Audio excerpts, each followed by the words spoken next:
ቅናሹ ሊጠናቀቅ ጥቂት ቤቶችና ጥቂት ቀናቶች ብቻ ቀርተውታል። በመሃል ከተማ ለቡ መብራት ኃይል በአንድ ዓመት እንዲሁም በሁለትና በ3 ዓመት የሚረከባቸው ዘመናዊ መኖሪያ ቤቶች ላይ እስከ 2 ሚሊዮን ብር እውነተኛ ቅናሽ አድርገን እየጠበቅኑት ነው። ይምጡ። ከባለ 1 መኝታ እስከ ባለ 4 መኝታ ቤቶችን በ10% ቅድመ ክፍያና እስከ 25 ዓመት ከሚቆይ 60% የባንክ ብድር ጋር ያገኛሉ። ምን ይሄ ብቻ! በልዩ ዲዛይን የምናስገነባቸው ፔንታውስ ብሎክ ላይም በካሬ እስከ 7000 ብር ቅናሽ አድርገን እርሶን እየጠበቅን ነው። ምን ይጠብቃሉ? አሁኑኑ ከታች ባለው ስልክ ይደውሉ። ዲኤምሲ ሪል ስቴት። ብዙ የጽንፈኛውና የአሸባሪ ቡድኖቹን ከተደበቁበት በመለቃቀም የተሳካ ኦፕሬሽን እያካሄደ እንደሆነ ተገለጸ። ማስታወቂያ በኢትዮጵያ ውስጥ ለምትገኙ የፖለቲካ ፓርቲዎች በሙሉ እንደሚታወቀው በሀገራችን ሀገራዊ ምርጫ እየቀረበ ይገኛል። ሀቅና ሳቅ ሚዲያ የምርጫ ፖለቲካን በእጅጉ የሚያበረታታ በመሆኑ የፖለቲካ ፓርቲዎችና የግል ተወዳዳሪዎች በሚዲያችን ላይ ራሳችሁን እንድታስተዋውቁ ነፃ ዕድል መስጠት ይፈልጋል። በመሆኑም የፖለቲካ ፓርቲዎችና የግል ተወዳዳሪዎች ከ1 ደቂቃ ባልበለጠ ቪዲዮ ራሳችሁን እንድታስተዋውቁ ሀቅና ሳቅ ሚዲያ ጥሪ ያቀርባል። በ0953 44 44 40 የቴሌግራም ቁጥራችን ላይ ቪዲዮቻችሁን በመላክ ራሳችሁን ማስተዋወቅ ትችላላችሁ። ሀቅና ሳቅ ሚዲያ መነሻችንም መድረሻችንም ኢትዮጵያ። ጤና ይስጥልኝ የተወደዳችሁና የተከበራችሁ የሀቅና ሳቅ ሚዲያ ተከታታዮች፣ ሰላምታችን በያላችሁበት ይድረስ። አዳዲስና ወቅታዊ መረጃዎችን የያዘው ወሳኝ መረጃ አሁን ጀመረ። አብራችሁ እንድትቆዩ እየጋበዝኩ ርዕሶቹን አስቀድማለሁ። እዙ የጽንፈኛውና የአሸባሪ ቡድኖቹን ከተደበቁበት በመለቃቀም የተሳካ ኦፕሬሽን እያካሄደ እንደሆነ ተገለጸ። ከተፈናቀሉ 2 ሳምንታት ያለፋቸው ተፈናቃዮች እስካሁን ምንም አይነት ሰብአዊ ድጋፍ እንዳልተደረገላቸው ገለጹ። አብን በአማራ ትግል ስም የሚምሉ የተወሰኑ ቡድኖች ከመሃል አገር ፖለቲካ የተሰናበቱ ኃይሎችን ወደ 4 ኪሎ ለመመለስ ያልተቀደሰ ጋብቻ ፈጽመዋል ሲል ከሰሰ። የአዲስ አበባ ከተማ አስተዳደር የውበትና አረንጓዴ ልማት ቢሮ የግዢ ቡድን መሪ በሙስና ተጠርጥረው በቁጥጥር ስር ዋሉ። በእናታችን ላይ መሰከረ በማለት የቅርብ ዘመዳቸውን በብረት ዱላ የራስ ቅሉን በመምታት ሕይወቱ እንዲያልፍ ያደረጉ ቤተሰቦች በእስራት ተቀጡ። አሊኮ ዳንጎቴ በነዳጅ ላይ የዋጋ ቅናሽ አደረጉ።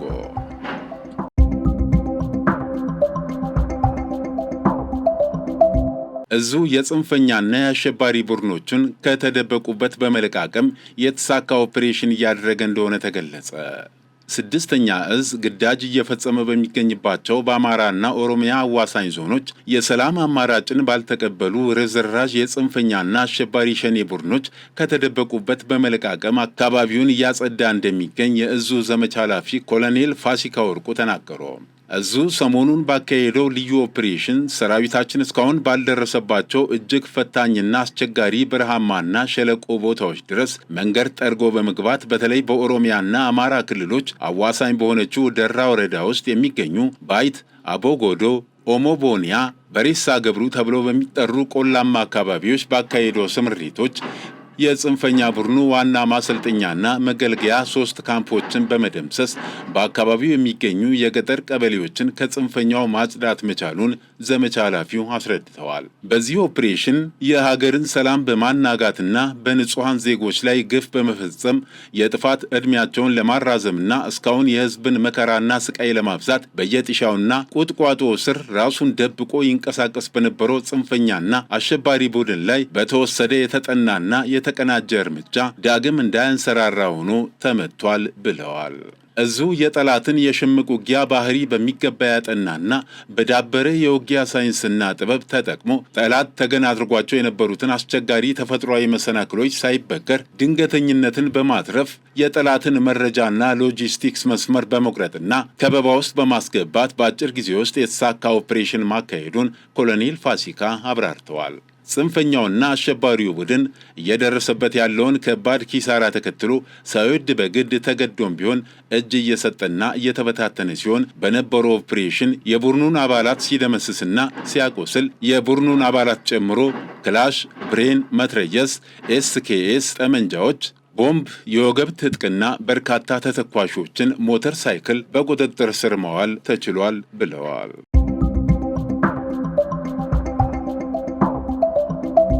ከተፈናቀሉ 2 ሳምንታት ያለፋቸው ተፈናቃዮች እስካሁን ምንም አይነት ሰብአዊ ድጋፍ እንዳልተደረገላቸው ገለጹ። ተፈናቃዮቹ የፌዴራል ኃይሎች ከአላማጣ፣ ኮረምና ሌሎች የወሰንና የማንነት ጥያቄ ካለባቸው አካባቢዎች ከወጣ በኋላ በአካባቢው ካለው ውጥረትና እስራት በመሸሽ በቆቦ ከተማ የተሰበሰቡ ከ60 ሺህ በላይ የሆኑ ተፈናቃዮች ለከፋ የምግብ እጥረት መዳረጋቸውን ይገልጻሉ። በቆቦና አካባቢው በልመና የዕለት ምግባቸውን የሚሸፍኑት ተፈናቃዮች የረድኤት ተቋማት እየመጡ ቢጎበኙም ምንም ድጋፍ እንዳልተደረገላቸው ተናግረዋል። የሰሜን ወሎ ዞን አደጋ ስጋትና ስራ አመራር ጽሕፈት ቤት ኃላፊ አቶ አለሙ ይመር በመንግስትና ረድኤት ተቋማት የሚደርሰው ድጋፍ ዘግይቶ ቢመጣም የቆቦና የአካባቢው ሕዝብ ግን ለተፈናቃዮች አስፈላጊውን ድጋፍ እያደረገ ነው ብለዋል። ቅናሹ ሊጠናቀቅ ጥቂት ቤቶችና ጥቂት ቀናቶች ብቻ ቀርተውታል። በመሃል ከተማ ለቡ መብራት ኃይል በ1 ዓመት እንዲሁም በ2 እና በ3 ዓመት የሚረከባቸው ዘመናዊ መኖሪያ ቤቶች ላይ እስከ 2 ሚሊዮን ብር እውነተኛ ቅናሽ አድርገን እየጠበቅኑት ነው። ይምጡ። ከባለ 1 መኝታ እስከ ባለ 4 መኝታ ቤቶችን በ10% ቅድመ ክፍያና እስከ 25 ዓመት ከሚቆይ 60% የባንክ ብድር ጋር ያገኛሉ። ምን ይሄ ብቻ! በልዩ ዲዛይን የምናስገነባቸው ፔንታውስ ብሎክ ላይም በካሬ እስከ 7000 ብር ቅናሽ አድርገን እርሶን እየጠበቅን ነው። ምን ይጠብቃሉ? አሁኑኑ ከታች ባለው ስልክ ይደውሉ። ኤምሲ ሪል ስቴት። በአማራ ትግል ስም የሚምሉ የተወሰኑ ቡድኖች ከመሃል ሀገር ፖለቲካ የተሰናበቱ ኃይሎችን ወደ 4 ኪሎ ለመመለስ ያልተቀደሰ ጋብቻ ፈጽመዋል ሲል አብን ከሰሰ። የአማራ ብሔራዊ ንቅናቄ አብን የተወሰኑ በአማራ ትግል ስም የሚምሉ ቡድኖች ህዝባችን መራር መስዋዕትነት ከፍሎ ከመሃል ሀገር ፖለቲካ ያሰናበታቸውን ኃይሎች ወደ 4 ኪሎ ለመመለስ ያልተቀደሰ ጋብቻ ፈጽመዋል ሲል ኮነነ።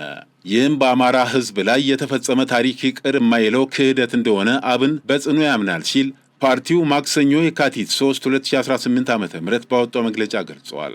አብን በመግለጫው በአማራ ክልል የተከሰተው የጸጥታ ችግር ባለፉት ጥቂት ጊዜያት አንጻራዊ መረጋጋት የታየበት መሆኑን ጠቅሶ ሆኖም ሰሞኑን ከአንዳንድ አካባቢዎች የሀገር መከላከያ ሰራዊትን መነቃነቅ ተከትሎ ህዝባችንን ለዳግም ሰብአዊ ቀውስ የሚዳርግ ሁነት ተከስቷል ብሏል። አሁን ላይ የአማራን ህዝብ ትግል ማዕከል አልባ በማድረግ ጥያቄዎቹን ከስር መሰረታዊ ማዕቀፍ የሚያወጣ የአማራን ህዝብ የሀሳብ መሪ የሚያሳጣ ተቋምና መንግስት አልባ የሚያደርግ እንዲሁም ህዝቡን ለከፋ የሰብአዊ ቀውስ፣ ለደህንነት ስጋት፣ ለኢኮኖሚ ድቀት አልፎም ለህልውና አደጋ የሚያጋልጥ እንቅስቃሴ አይሎ መምጣቱን የስራ አስፈጻሚ ኮሚቴው ገምግሟል ብሏል መግለጫው አያይዞም እየተካሄደ ያለው የትጥቅ እንቅስቃሴ በኢትዮጵያና በህዝባችን ላይ የሚጋሩት ጠላትነት ያስተሳሰራቸው ኃይሎች አንድም የአማራን ህዝብ ዘላለማዊ እረፍት የመንሳት ዓላማቸውን ለማሳካት፣ ሁለትም ሀገር ለማፍረስ የእጅ አዙር አመራር የሚሰጡበት እየሆነ መጥቷል ሲል አክለዋል።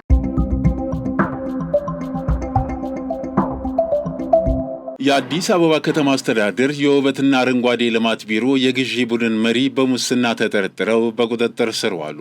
በ300 ሺህ ብር የሙስና ወንጀል የተጠረጠረን የመንግስት የሥራ ኃላፊና በንግድ ሥራ ላይ የተሰማራን ግለሰብ በቁጥጥር ስር ውሎ ምርመራ እያጣራ መሆኑን የአዲስ አበባ ፖሊስ ጠቅላይ መምሪያ አስታውቋል። ተጠርጣሪዎች አቶ ዓለም ተክለ ሃይማኖት በአዲስ አበባ ከተማ አስተዳደር የውበትና አረንጓዴ ልማት ቢሮ የግዢ ቡድን መሪና አቶ ሳሙኤል መላኩ የተባሉ በንግድ ሥራ ላይ የተሰማሩ ግለሰብ ሲሆኑ አቶ ዓለም ተክለ ሃይማኖት በቢሮአቸው ለሚፈጸመው የችግኝ ጣቢያ ግብዓቶች ጥቅምት 2 2018 ዓ.ም በወጣ ጨረታ አቶ ሳሙኤል መላኩ ጨረታውን እንዲያሸንፉ አድርገዋል። ተከሳሽ አቶ ሳሙኤል መላኩም ከአቶ ዓለም ተክለ ሃይማኖት ጋር በቀጣይ በቢሮ በሚቀርቡ የግዢ ሂደቶችና ጨረታዎች ላይ ቅድሚያ እንዲሰጣቸው ያልተገባን ድርድር በማድረግ ለቢሮ ግዢ ቡድን መሪ የ300 ሺህ ብር ቼክ በሚሰጡበት ወቅት አስቀድሞ በየካ ክፍለ ከተማ ፖሊስ መምሪያ የክትትልና የምርመራ ቡድን ጥናት ሲያደርግባቸው በመቆየቱ እጅ ከፍንጅ በቁጥጥር ስር ሊውሉ ችለዋል ብለዋል።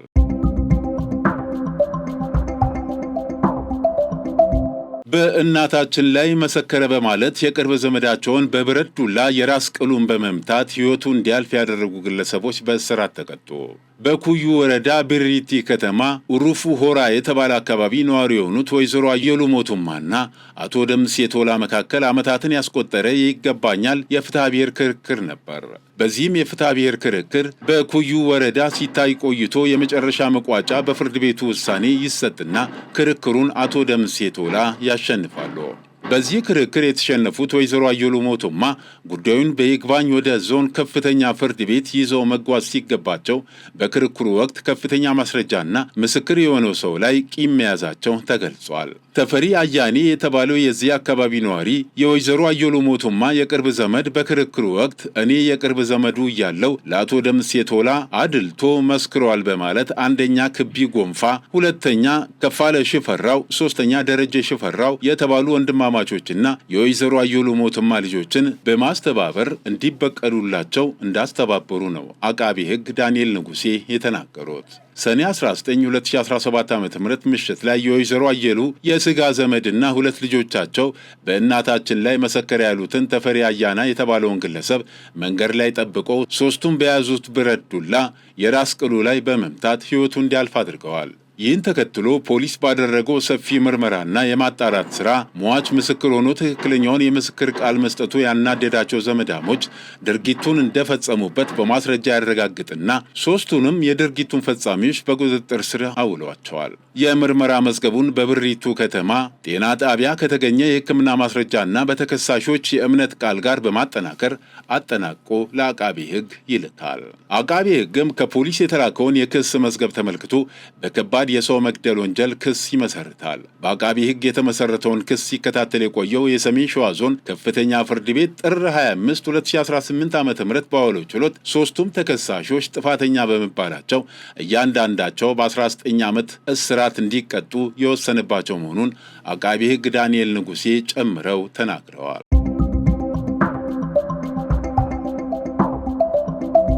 ባለሀብቱ አሊኮ ዳንጎቴ በነዳጅ ላይ የዋጋ ቅናሽ አደረጉ። የአሊኮ ዳንጎቴ ግዙፍ የነዳጅ ማጣሪያ ተቋም በናይጄሪያ የሀገር ውስጥ ገበያን ለማነቃቃትና የውጭ ምንዛሬ ጫናን ለመቀነስ የናፍጣ ዋጋ ላይ ቅናሽ ማድረጉን አስታውቋል። የዋጋ ለውጡ 1 ሊትር ናፍጣ ከ799 ናይራ ወደ 774 ናይራ ዝቅ ብሏል። ከውጭ ገቢ ጋር ሲነጻጸር ከቶጎ ወይም ሎሚ የሚገባው ነዳጅ 793 ናይራ ሲሆን የዳንጎቴ ምርት በሊትር 19 ናይራ ቅናሽ አለው ተብሏል። ዋናው ፋይዳም ናይጄሪያ ለነዳጅ ግዢ በየዓመቱ የምታወጣውን $10 ቢሊዮን ለመቀነስና በነዳጅ ራሷን እንድትችል ይረዳታል ተብሏል። የተከበራችሁ የሐቅና ሳቅ ሚዲያ ተከታታዮች ለዕለቱ ያዘጋጀናቸው ዋና ዋና መረጃዎች እነዚህን ይመስሉ ነበር። መልካም ጊዜ። መነሻችንም መድረሻችንም ኢትዮጵያ። ቅናሹ ሊጠናቀቅ ጥቂት ቤቶችና ጥቂት ቀናቶች ብቻ ቀርተውታል። በመሃል ከተማ ለቡ መብራት ኃይል በ1 ዓመት እንዲሁም በ2 እና በ3 ዓመት የሚረከባቸው ዘመናዊ መኖሪያ ቤቶች ላይ እስከ 2 ሚሊዮን ብር እውነተኛ ቅናሽ አድርገን እየጠበቅኑት ነው። ይምጡ። ከባለ 1 መኝታ እስከ ባለ 4 መኝታ ቤቶችን በ10% ቅድመ ክፍያና እስከ 25 ዓመት ከሚቆይ 60% የባንክ ብድር ጋር ያገኛሉ። ምን ይሄ ብቻ! በልዩ ዲዛይን የምናስገነባቸው ፔንታውስ ብሎክ ላይም በካሬ እስከ 7000 ብር ቅናሽ አድርገን እርሶን እየጠበቅን ነው። ምን ይጠብቃሉ? አሁኑኑ ከታች ባለው ስልክ ይደውሉ። ኤምሲ ሪል ስቴት። ማስታወቂያ በኢትዮጵያ ውስጥ ለምትገኙ የፖለቲካ ፓርቲዎች በሙሉ እንደሚታወቀው በሀገራችን ሀገራዊ ምርጫ እየቀረበ ይገኛል። ሀቅና ሳቅ ሚዲያ የምርጫ ፖለቲካን በእጅጉ የሚያበረታታ በመሆኑ የፖለቲካ ፓርቲዎችና የግል ተወዳዳሪዎች በሚዲያችን ላይ ራሳችሁን እንድታስተዋውቁ ነፃ ዕድል መስጠት ይፈልጋል። በመሆኑም የፖለቲካ ፓርቲዎችና የግል ተወዳዳሪዎች ከ1 ደቂቃ ባልበለጠ ቪዲዮ ራሳችሁን እንድታስተዋውቁ ሀቅና ሳቅ ሚዲያ ጥሪ ያቀርባል። በ0953 44 44 40 የቴሌግራም ቁጥራችን ላይ ቪዲዮቻችሁን በመላክ ራሳችሁን ማስተዋወቅ ትችላላችሁ። ሀቅና ሳቅ ሚዲያ መነሻችንም መድረሻችንም ኢትዮጵያ።